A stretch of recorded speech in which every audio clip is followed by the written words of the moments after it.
sehingga setiap saat, setiap waktu kami terus mendambakan. Sungguh firman-Mu yang terus meneguh kuatkan kami dalam melangkah di tengah dunia yang jahat, berdosa, dan gelap ini, supaya terang firman-Mu akan senantiasa menerangi setiap langkah hidup kami. Terima kasih karena Engkau mengaruniakan kami firman-Mu yang memimpin kami kepada hidup. Dan Roh Kudus, kiranya Engkau Roh kebenaran akan senantiasa terus menolong kami untuk mengerti kebenaran firman-Mu bagi setiap kami. Berkati setiap hamba-Mu, dan kiranya urapan-Mu nyata, demikian juga setiap kami yang merenungkan. Dalam nama Tuhan Yesus kami mengucap syukur dan berdoa. Haleluya. Amin. Shalom Bapak Ibu, saudara-saudari yang dikasihi Tuhan. Puji Tuhan. Kita membuka di dalam kitab Lukas pasal yang ke-13. Kita akan membaca ayat yang ke-6 sampai dengan ayat yang ke-9.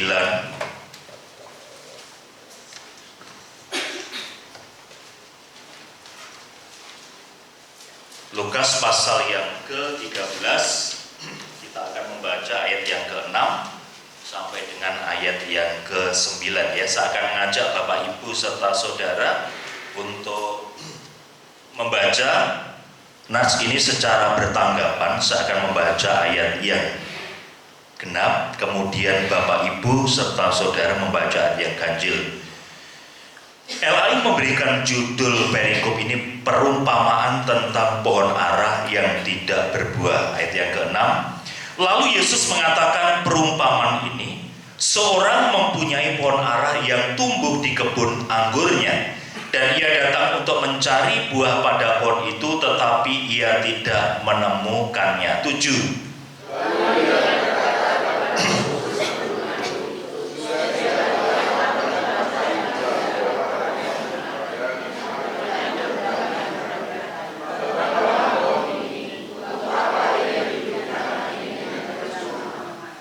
Jawab orang itu, Tuan, biarkanlah dia tumbuh tahun ini lagi. Aku akan mencangkul tanah sekelilingnya dan memberi pupuk kepadanya. 9.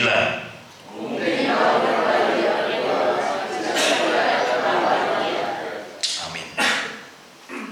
Hari ini kita merenungkan satu tema, perumpamaan tentang pohon ara yang tidak berbuah ya. Lanjut. Nah, Bapak Ibu yang dikasihi Tuhan, terlalu kecil ya. Pohon ara, nama latinnya itu Ficus carica. Ini adalah tumbuhan pohon yang tumbuh ini di Asia Kecil dan Syria, begitu ya. Jadi tingginya bisa sampai 12 meter, cukup tinggi. Jadi pohonnya bisa besar begitu. Sehingga Sakius pun bisa memanjat di pohon ara begitu ya. Ini cukup rindang begitu ya. Kemudian bisa juga tumbuh di tanah yang berbatu-batu. Buah ara ini rasanya manis sehingga dapat dimakan langsung. Nah, di dalam Yesaya pasal 28 ayat 4 di sana juga ada indikasi itu. Kemudian juga bisa dikeringkan begitu ya. Nah, sehingga mungkin kayak kue kismis begitu ya, sehingga itu bisa dimakan begitu. Kalau muda itu kulitnya warnanya hijau, kemudian nanti kalau sudah tua lanjut enggak turunkan. Jadi begini itu ya, seperti itu ya. Jadi kalau muda itu warnanya hijau begitu ya. Jadi kalau tua itu warnanya ungu kehitam-hitaman.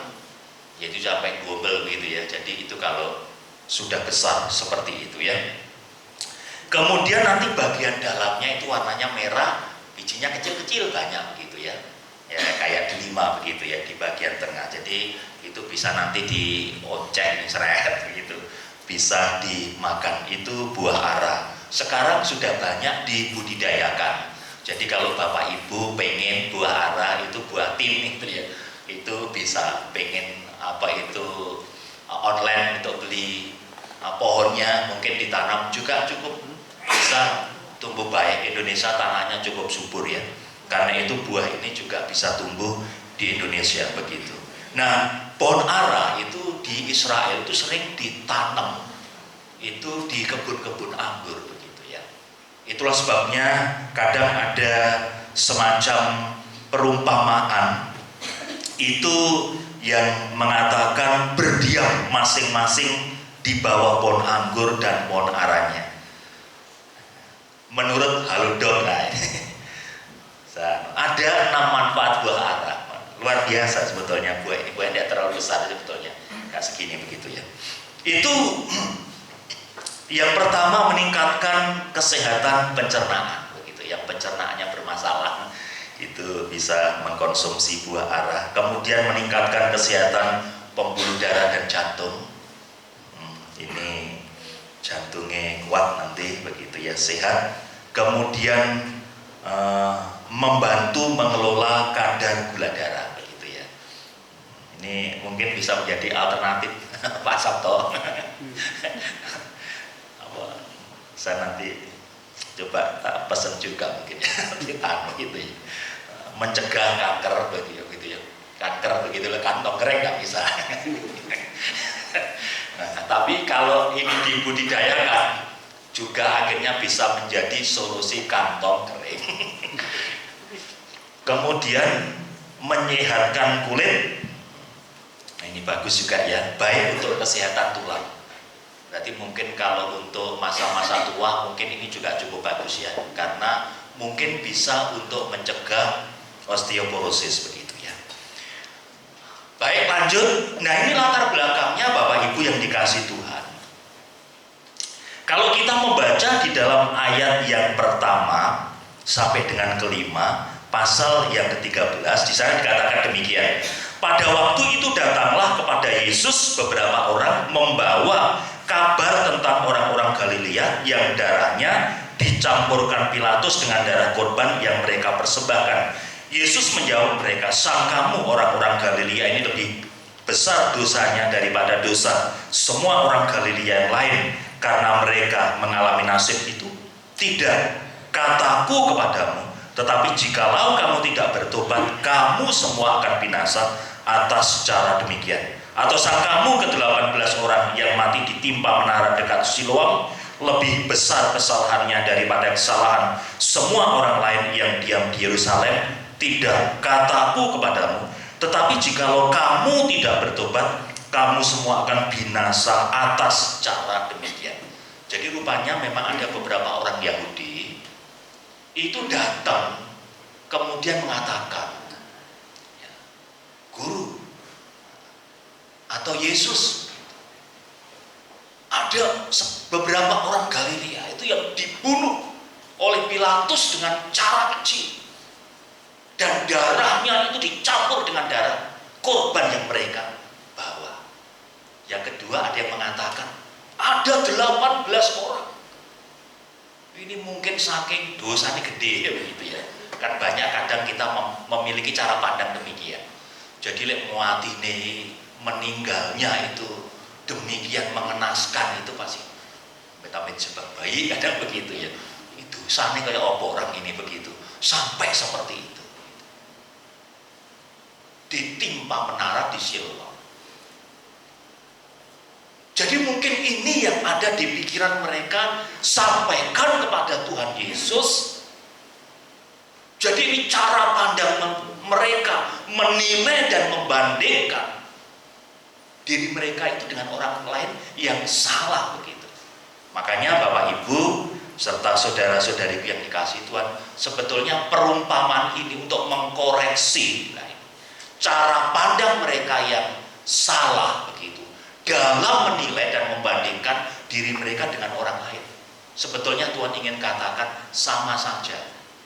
Kalau kamu juga tidak bertobat, kamu pun juga akan mengalami nasib yang sama. Karena celaka, karena kebinasaan. Mungkin itu gambaran yang mengerikan dari kondisi mereka di dunia. Tetapi kebinasaan terpisah dengan Allah dari sang sumber berkat, sumber rahmat, sumber hidup, dan mengalami siksaan, begitu ya. Yang tidak pernah mati di dalam neraka, itu lebih dasar daripada apa yang bisa mereka lihat, daripada apa yang bisa mereka saksikan. Makanya sebetulnya Tuhan Yesus ingin katakan kepada mereka, jangan bangga. Karena kamu pun kalau tidak bertobat akan mengalami justru celaka yang luar biasa, yang melebihi daripada apa yang dapat kamu saksikan terhadap mungkin saudara-saudara, orang-orang terdekat yang mengalami perlakuan dan kematian dengan cara yang demikian. Nah, Bapak Ibu serta saudara-saudariku yang dikasihi Tuhan, makanya Tuhan Yesus mengajarkan perumpamaan tentang pohon ara yang tidak berbuah. Nah, analogi ini Tuhan coba membandingkan begitu dalam perumpamaan ini. Pohon ara yang tidak berbuah ini sesungguhnya adalah gambaran daripada orang Israel ya, yang tidak percaya kepada Tuhan Yesus. Kebun anggur ini diumpamakan sebagai dunia ini. Tuhan yang menanam pohon ara ialah Allah sendiri, dan pengurus kebun anggur itu tidak lain daripada Yesus Kristus. Nah, dikatakan bahwa setelah lewat 3 tahun begitu ya, datanglah pemilik kebun anggur itu. Nah, 3 tahun memang ada yang menafsirkan ini masa pelayanan Tuhan Yesus, bagaimana dia menabur firman Tuhan, memberitakan firman Allah dan terus kebenaran, dan mendorong orang untuk bertobat begitu. Tapi juga ada yang menafsirkan 3 tahun itu berbicara tentang 3 zaman di mana firman Allah itu telah diberitakan. Zaman Abraham, zaman Musa, zaman nabi-nabi begitu. Tapi ada juga yang menafsirkan begini Bapak Ibu, 3 tahun itu berbicara tentang 3 masa penghidupan manusia, masa anak-anak, kemudian masa muda, kemudian masa tua begitu. Kalau tidak bertobat, ya nanti akan mengalami kebinasaan. Tapi ya kita kenyataannya ada juga orang yang tidak sampai tua pun sudah dipanggil Tuhan, ada juga begitu, dan banyak juga begitu. Tapi mungkin kalau kita perhatikan dalam konteks di mana Yesus pada waktu itu sedang berbicara kepada orang-orang Israel, dan saat itu ia datang di tengah dunia. Jadi Tuhan ingin membandingkan, kalau dulu hamba-hambaku kuutus untuk datang memberitakan firman Tuhan, maka kalau saat ini firman yang hidup itu datang dan mereka tidak percaya, maka sesungguhnya inilah saat di mana lawatan itu terjadi dan mereka gagal untuk mengerti maksud dan rencana Allah yang indah, yang mulia, yang agung bagi Israel umatnya gitu.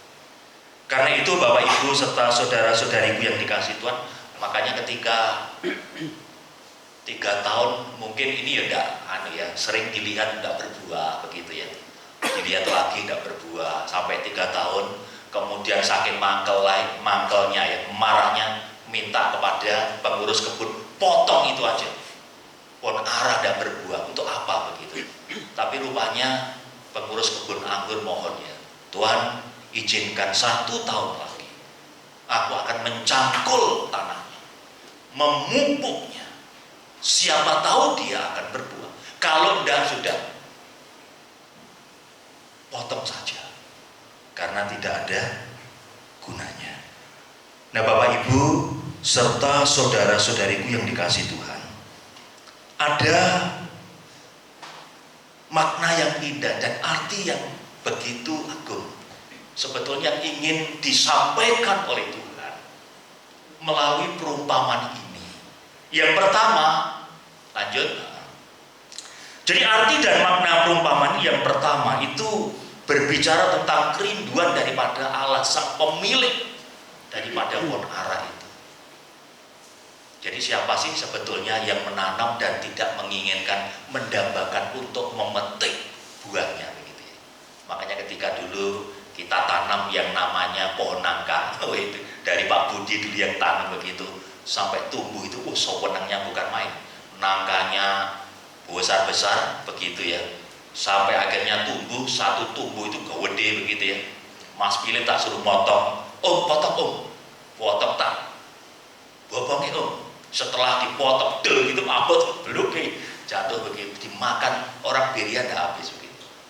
Sampai Pak Tarjo itu bilang, Pak Eko ini kalau mungkin diimbu 2 hari, daminya itu bisa dimakan, karena daminya itu manis sekali.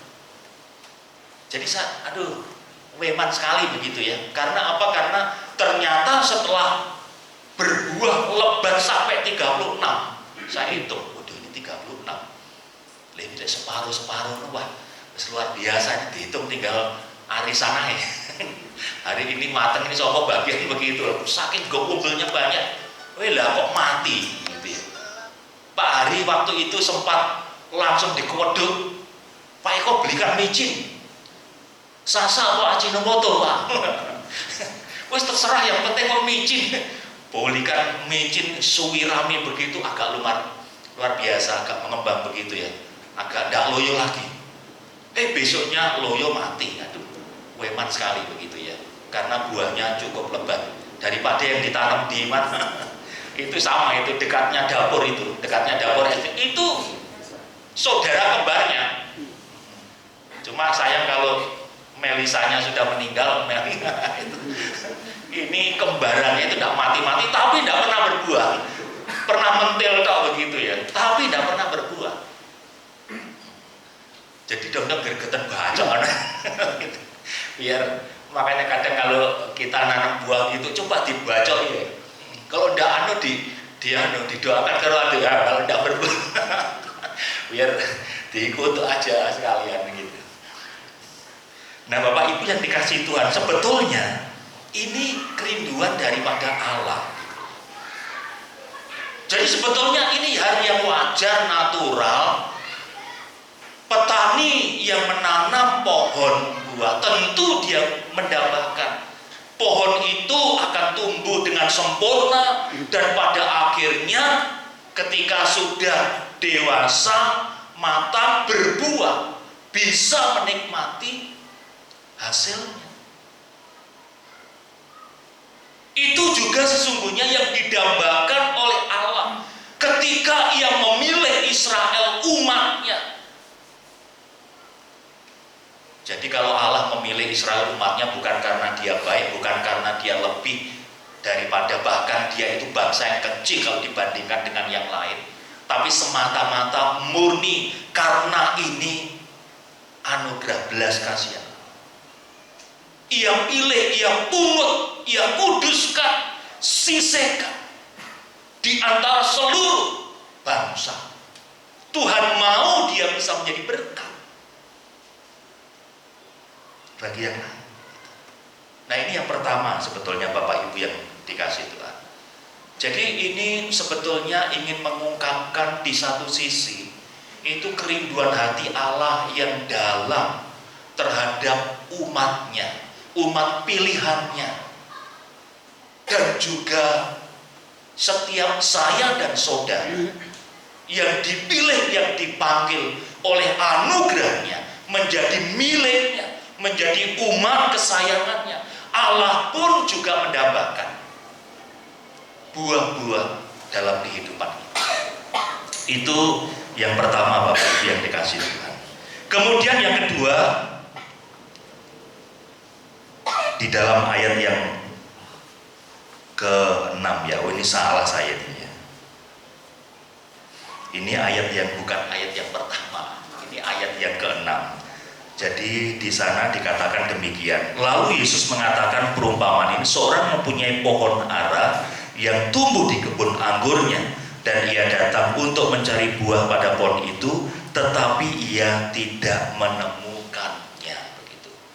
Nah, buah ini sebetulnya berbicara tanda gitu ya. Tuhan Yesus sendiri, Bapak Ibu yang dikasih Tuhan, di dalam Yohanes pasal yang ke-15 ayat yang ke-8, yuk kita baca ya.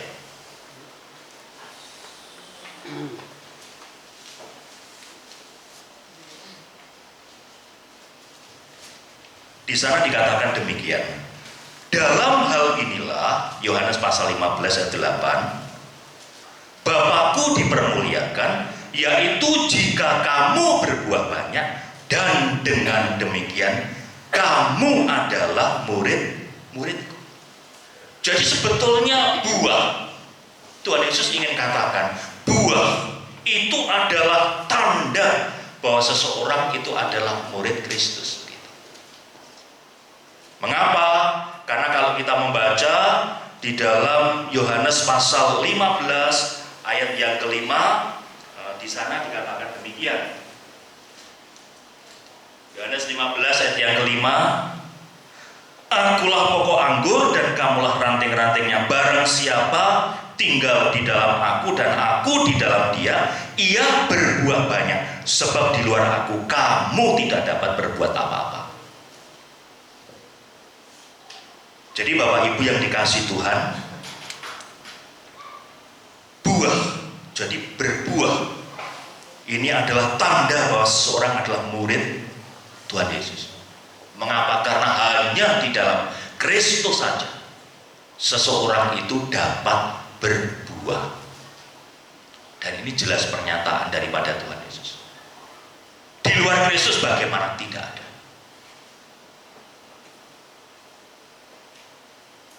Karena memang ini nanti terkait dengan karya penebusan, karya pendamaian. Allah yang menyelamatkan kita, Allah yang memanggil kita, menebus kita, itu adalah Allah yang akan menggenapkan seluruh rencananya tergenapi dalam kehidupan umat pilihannya.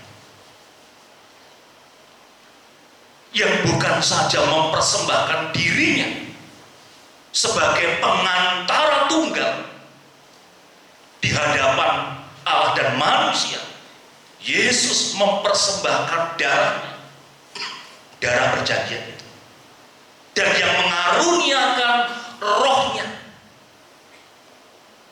yang menggenapkan segala rencananya itu tergenapi dalam kehidupan umat pilihan, dan yang mengaruniakan firman-Nya, firman kebenaran, yang menuntun kita kepada itu. Jadi Bapak Ibu yang dikasih Tuhan, memang hanya di dalam dan melalui Kristus, Sang Mesias itulah kita dimampukan untuk dapat sungguh-sungguh nanti berbuah. Kemudian yang kedua, mengapa hanya di dalam Kristus seseorang itu dapat berbuah dan memperkenan hati Tuhan? Karena di luar Kristus tidak seorang pun itu dapat mempermuliakan Allah, gitu ya. Seperti yang kita baca tadi di dalam pasal 15 ayat yang ke-8. Dalam hal inilah Bapakku dipermuliakan, yaitu jika kamu berbuah banyak, dan dengan demikian kamu adalah murid-muridku. Jadi hanya di dalam dan melalui Kristus saja kita dimampukan untuk memperkenan hati Tuhan. Karena itu apapun yang kita kerjakan di dalam dan melalui iman percaya kita, karena Kristus Sang Mesias Juru Selamat yang adalah pengantara kita, yang memuaskan hati Bapa, yang memperkenan setiap kehendak Allah di dalam dirinya, itulah yang memungkinkan saya dan saudara yang percaya dan mengerjakan apapun dalam hidup ini dalam iman percaya kita kepada Kristus, maka kita pun akan memperkenan hati Tuhan, karena Dia sudah tuntas menyelesaikan kehendak Bapa itu di dalam pribadi dan karyanya. Maka semua yang kita kerjakan dalam iman percaya kita, kepada Dia, gitu ya. Itu pun memperkenan hati Tuhan. Karena itu Bapak Ibu serta saudara-saudariku yang dikasihi Tuhan, nah ini menarik sekali bagi kita. Karena memang di dalam penciptaan ulang melalui Kristus inilah kita nanti dimampukan sebagai umat Tuhan untuk memperkenan hati Tuhan, dan itu anugerah yang luar biasa bagi kita anak-anak Tuhan. Dan inilah sesungguhnya kehendak Allah, yaitu agar kita menjadi umat Allah yang berbuah. Jadi ini berbicara buah pertobatan. Jadi perubahan 180 derajat. Jadi yang tadinya menyembah ilah, sekarang menyembah kepada Allah yang benar. Yang tadinya berbuat kegelapan, narkoba, miras, balik. Ini kan bertobat itu demikian. Berbalik 180 derajat. Bukan 360 derajat balik, nah begitu. Itu tomat itu. tobat kumat begitu ya. Nah inilah sesungguhnya. Dan yang kedua, kalau kita membaca di dalam Galatia, ini buah-buah Roh Kudus. Siapapun kita orang percaya yang sungguh-sungguh menyerahkan hidup kita dalam kepemimpinan Roh Kudus, yang mau belajar untuk menundukkan diri dalam pimpinan Roh Kudus, yang mau sungguh-sungguh membuka hati untuk dipimpin oleh Roh Kudus, akan dipenuhi oleh Roh Kudus, akan mengalami kepenuhan. Dan itu nanti nampak dalam buah-buah Roh Kudus, itu yang nyata dalam kehidupan orang-orang percaya.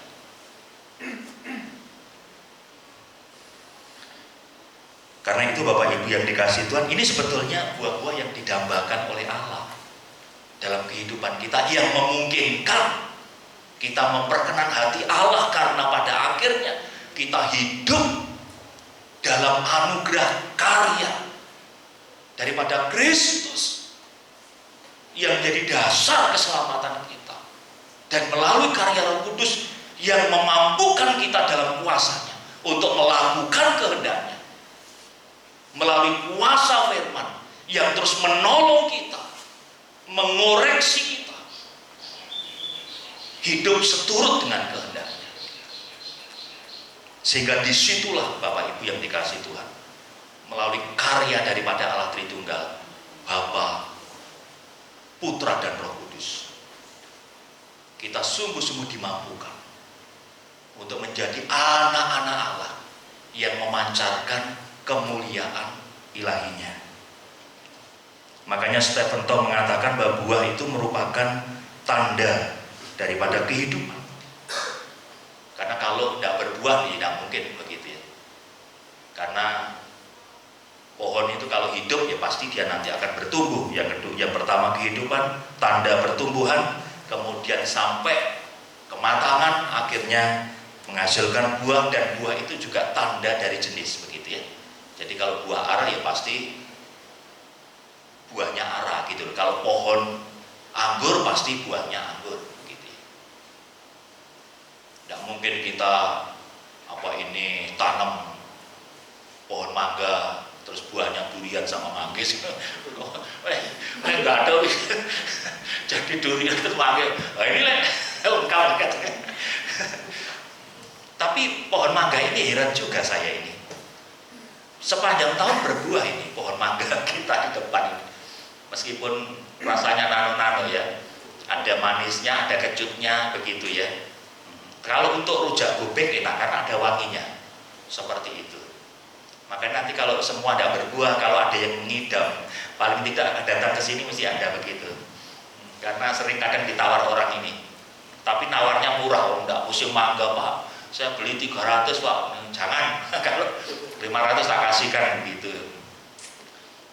Enggak apa-apa Pak, ini daripada enggak apa-apa, ini pencintanya juga banyak Pak ini. Daripada dibeli 300 gitu. Biar dimakan jemaat begitu ya.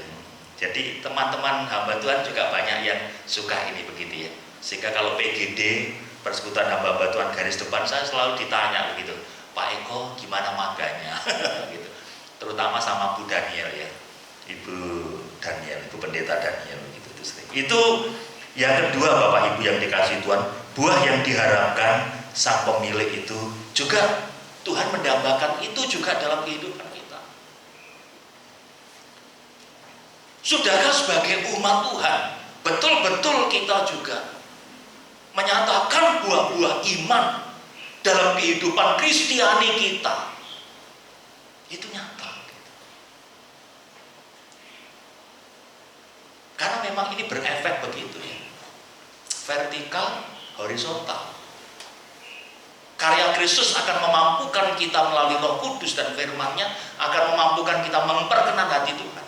Tapi juga memberi dampak itu kepada sesama melalui kesaksian hidup kita. Dan memang itulah maksud dan rencana Tuhan bagi umat pilihannya yang dikuduskan, yang dikhususkan, yang dipilih, dipanggilnya untuk mewujud nyatakan keagungan kasih-Nya itu kepada dunia. Maka sebetulnya salib itu berbicara juga itu.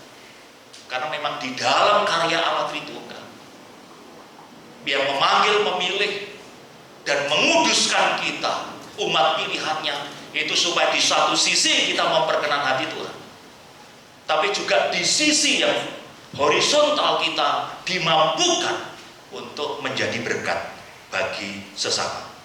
Kemudian yang ketiga, arti dan makna perumpamaan ini berbicara tentang waktu anugerah.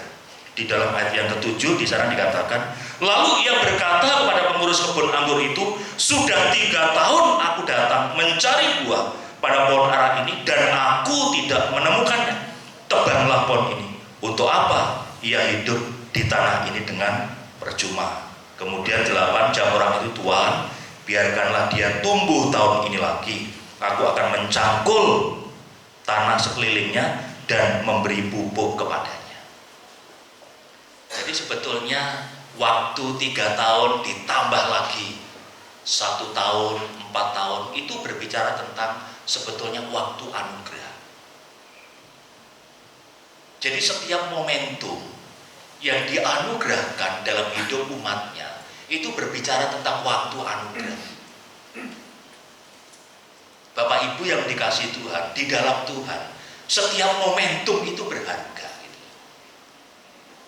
Setiap kesempatan itu bermakna. Jadi tidak ada sedetik pun waktu bagi Tuhan itu yang tidak berharga. Tuhan yang sempurna, Tuhan yang kudus, itu menjadikan waktu, menganugerahkan waktu, semuanya itu bermakna, semuanya itu berharga.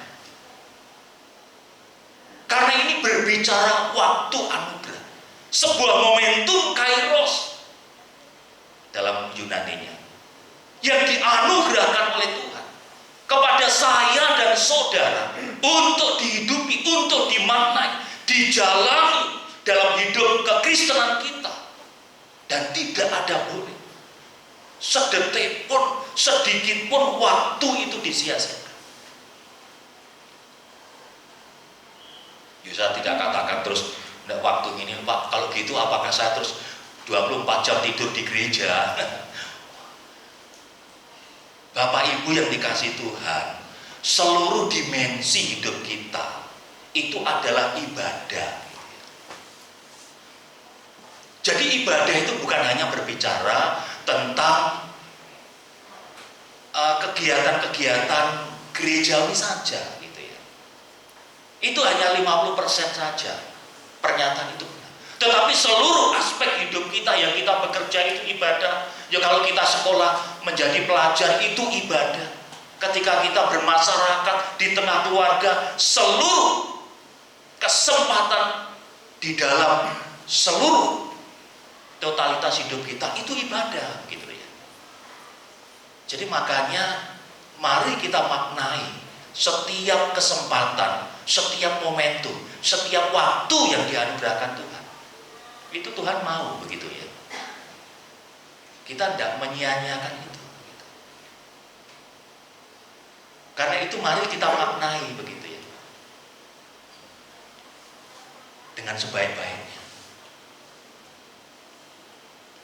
Makanya yuk kalau bekerja, yuk bekerjalah dengan sungguh-sungguh untuk Tuhan. Nah, ini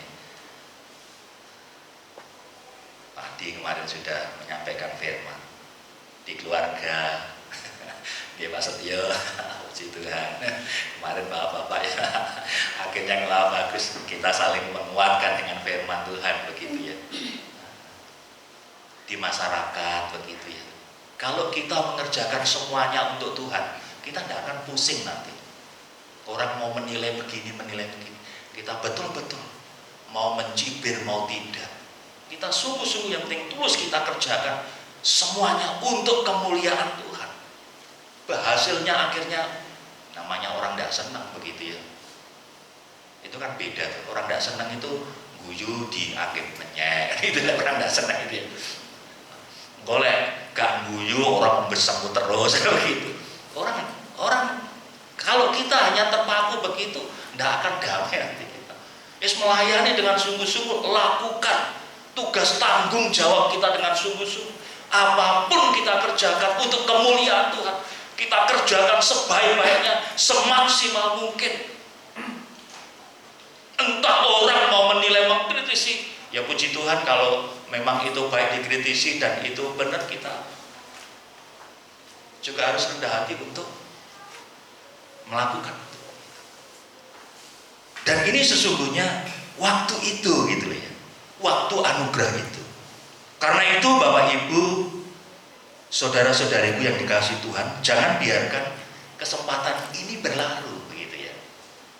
Kita tidak pernah tahu gitu ya, kapan hari Tuhan itu datang. Baik ini berbicara tentang kedatangan Tuhan yang kedua kali, atau saat di mana Tuhan panggil kita untuk menghadap ke pangkuan Bapa. Tidak ada yang tahu. Karena itu kalau semua itu menjadi misteri bagi kita yang terbatas, yang tidak mampu untuk mengerti masa depan, setiap momentum itu harusnya dimaknai dengan betul-betul, supaya ketika momentum itu diakhiri berlalu dan Tuhan panggil kita, hari Tuhan itu datang. Kesempatan manakala kita menghadap Sang Pencipta, betul-betul kita sudah menikmati kemuliaan hidup di dalam Kristus itu, dengan memaksimalkan semua potensi, karunia, talenta yang Tuhan anugerahkan itu bagi kemuliaannya. Karena apa? Waktu ini adalah anugerah. Momentum tidak akan pernah, kesempatan tidak pernah datang dua kali. Ketika kita gagal, semua lewat. Dan momentum datang lagi. Terus begitu. Kalau kronologi ya, hari ini makan, besok kita yang makan pagi-pagi begitu. Tapi makan pagi hari ini, ketika ini berbicara momentum belum tentu. Karena bisa jadi waktu makan kita pagi ini kita ketemu dengan saudara-saudari kita, ketemu dengan mungkin orang-orang yang belum percaya. Di situ kita bisa dipakai. Ya. Situ kan Pak Adi kemarin cerita ya, di tengah halal bihalal ya, tapi bisa mewujud nyatakan bagaimana pengampunan, mengajarkan kebenaran ilahi, dan semua juga mengaminkan gitu ya. Nah, ini puji Tuhan, paling tidak bagaimana kita bisa menjadi berkat begitu. Itu yang ketiga. Yang keempat, Bapak Ibu yang dikasihi Tuhan, berbicara tentang kesabaran Sang Pemilik begitu ya. Di dalam ayat yang ke-6 dan ke-7, lalu Yesus mengatakan perumpamaan ini, seorang mempunyai pohon ara yang tumbuh di kebun anggurnya, dan ia datang untuk mencari buah pada pohon itu, tetapi ia tidak menemukannya sampai 3 tahun. Tidak menemukan. Lalu ia berkata kepada pengurus kebun anggur itu, sudah 3 tahun aku datang mencari buah pada pohon ara ini dan aku tidak menemukannya. Tebanglah pohon ini. Untuk apa ia hidup di tanah ini dengan percuma? Tapi rupanya pengurus kebun anggur ini masih berbelas kasihan. Jawab orang itu, Tuan, biarkanlah dia tumbuh tahun ini lagi. Aku akan mencangkul tanah sekelilingnya dan memberi pupuk kepadanya. Bapak Ibu yang dikasihi Tuhan, 3 tahun. Masih ditambah, ini berbicara sebetulnya kesabaran daripada sang pemilik pohon ara, sang pemilik kebun itu. Makanya Bapak Ibu yang dikasih Tuhan, di dalam 2 Petrus pasal 3 ayat 9, di sana dikatakan demikian, Tuhan tidak lalai menepati janjinya, sekalipun ada orang yang menganggapnya sebagai kelalaian, tetapi ia sabar terhadap kamu karena ia menghendaki supaya jangan ada yang binasa, melainkan supaya semua orang berbalik dan bertobat. Jadi hati-hati, jangan sampai wah ini Tuhan jadi datang dah gitu.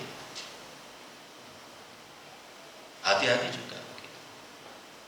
Tuhan tidak pernah lalai, Bapak Ibu yang dikasih Tuhan. Meskipun ada orang menganggapnya sebagai kelalaian, tapi justru mari kita melihat ini kesabaran. Karena Tuhan masih memberikan kesempatan. Kalau kita belum sungguh-sungguh bertobat, berbalik dari kehidupan lama kita, dan masih melakukan hal-hal yang mendukakan hati Tuhan, bertobatlah. Ini kesempatan yang dianugerahkan.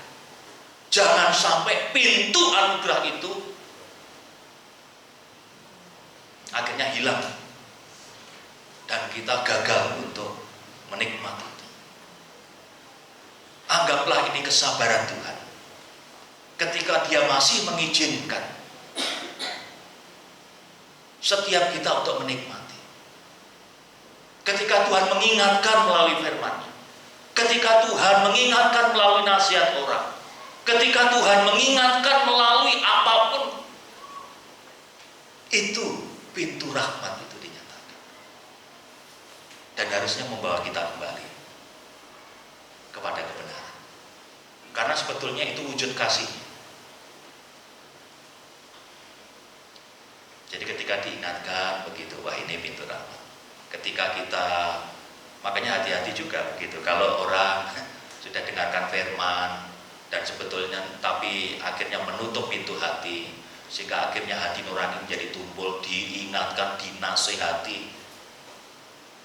Wes, orang Jawa bilang ente amek kurang golek wes sampai mungkin lapinin tuwer begitu, ndak bertobat begitu ya, ndak kembali ke jalan yang benar.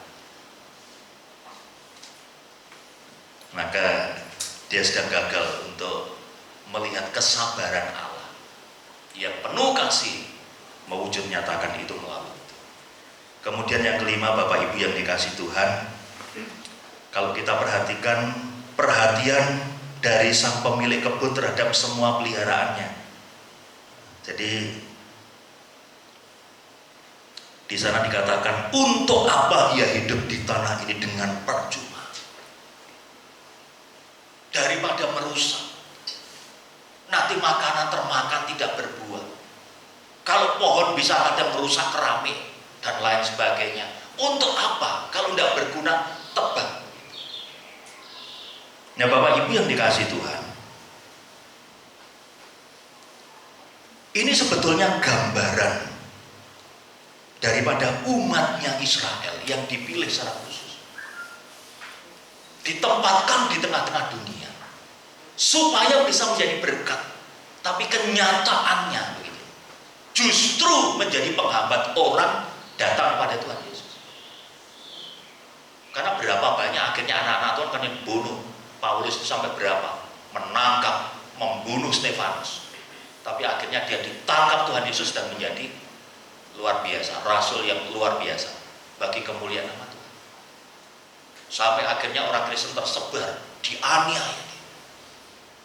Tapi akhirnya penggenapan Tuhan terjadi ketika dalam kerinduan Tuhan menangis waktu di Yerusalem. Yerusalem, Yerusalem. Aku seperti induk ayam yang rindu untuk mengumpulkan anak-anaknya, tetapi engkau tidak mau. Ada saat di mana tidak satu batu pun dibiarkan tergeletak. Dan itu digenapi tahun 70 Masehi di bawah Jenderal Titus. Yerusalem diratakan, bait Allah rata menjadi tanah, dibakar Kan beberapa bangunan alatnya kan dari emas begitu ya. Sehingga akhirnya emas itu mengalir meleleh ke apa ya?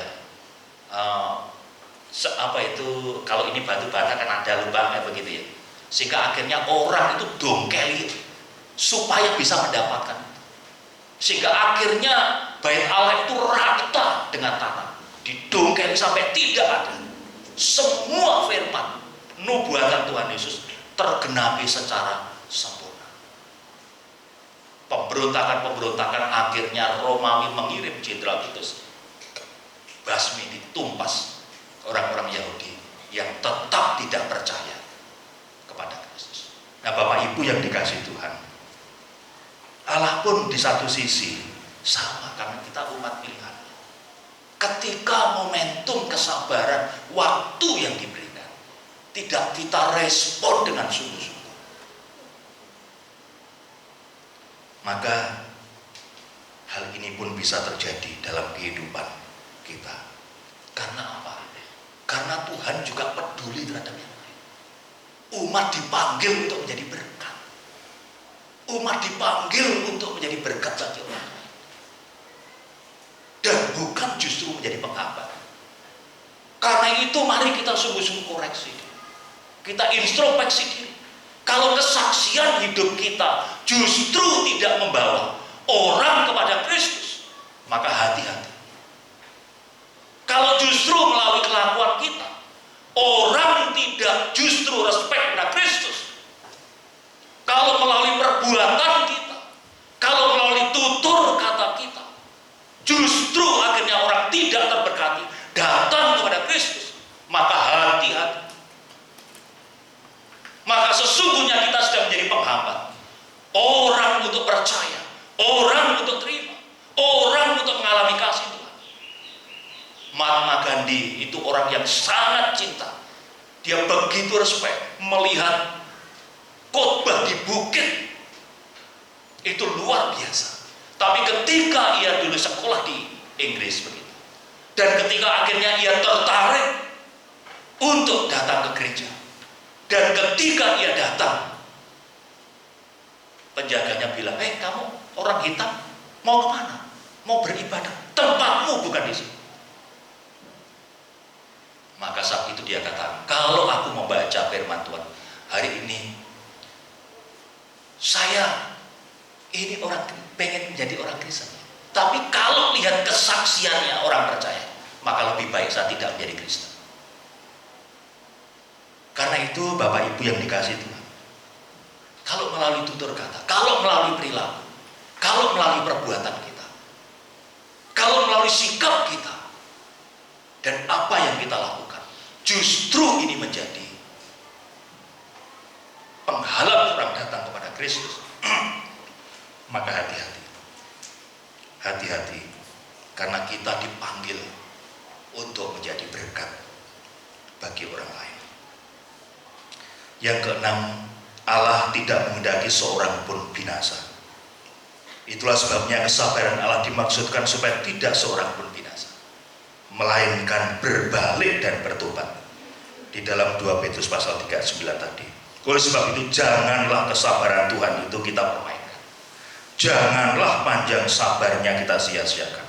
Melainkan biarlah kita lekas datang dan bertobat, memperbarui hati dan hidup kita, lalu mulai berbuah-buah dengan lebat agar menyenangkan hati pemilik kebun anggur surgawi tersebut. Dan yang terakhir Bapak Ibu yang dikasih Tuhan, kalau kita melihat di dalam ayat yang ke-9, mungkin tahun depan ia berbuah, jika tidak tebanglah dia saat penghukuman yang akan dinyatakan. Tuhan tidak akan pernah menunda-nunda, semuanya itu serba tepat. Allah pribadi yang penuh kasih, dia panjang sabar, tapi juga dia Allah yang adil. Karena itu ketika setiap momentum wujud kasihnya, kesabarannya dinyatakan, tidak pernah direspon dengan bijak oleh umatnya, maka ada saat di mana semua akan dinyatakan. Ada saat di mana Yerusalem pada akhirnya diratakan oleh tanah, sebagaimana ketika kerinduan Allah Bapa yang mengutus putranya untuk datang di tengah-tengah umatnya tidak direspon, dan mereka justru menolak Kristus, menyalibkan Kristus. Maka ada saat di mana semua nubuatan penghukuman itu dinyatakan, dan itu celaka besar bagi kita. Karena itu Bapak Ibu serta saudara-saudariku yang dikasihi Tuhan, mari, inilah waktu anugerah itu.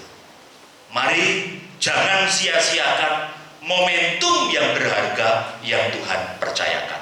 Saudara dipanggil, saudara dipilih, saudara diampuni, diperdamaikan, dibebaskan, diselamatkan untuk satu tujuan bagi kemuliaannya dan menjadi berkat bagi dunia. Amin Bapak Ibu. Jangan sia-siakan. Hati-hati dengan kata-kata kita, hati-hati dengan perilaku kita, hati-hati dengan sikap kita. Karena itu Tuhan mengatakan apa yang masuk ke dalam mulut kita itu tidak menajiskan. Wah, B1, B2 wes ya cuma kolesterolnya naik kita aja, tapi apa yang keluar dari mulut itu yang menajiskan. Karena itu hati-hati, hati-hati. Jangan sampai justru kehadiran kita baik di tengah keluarga, di tengah masyarakat, di lingkungan pekerjaan, dan dimanapun Tuhan percayakan, justru itu menjadi saat di mana orang tidak terberkati, di mana orang kecewa, di mana orang pada akhirnya menolak Kristus, di mana orang pada akhirnya tidak menikmati kasih. Ini panggilan yang indah bagi kita. Tuhan menyertai kita, memberkati kita dengan firman-Nya, dan menyertai kita dengan Roh Kudus-Nya. Kita dimampukan untuk hidup memperkenan hati Allah ketika kita mau terus belajar untuk merendahkan diri dan membuka hati kita untuk dipimpin Roh Kudus dan senantiasa mengandalkan Tuhan. Hidup kita tiap-tiap saat, tiap-tiap waktu Tuhan memberkati setiap kita. Mari kita berdoa.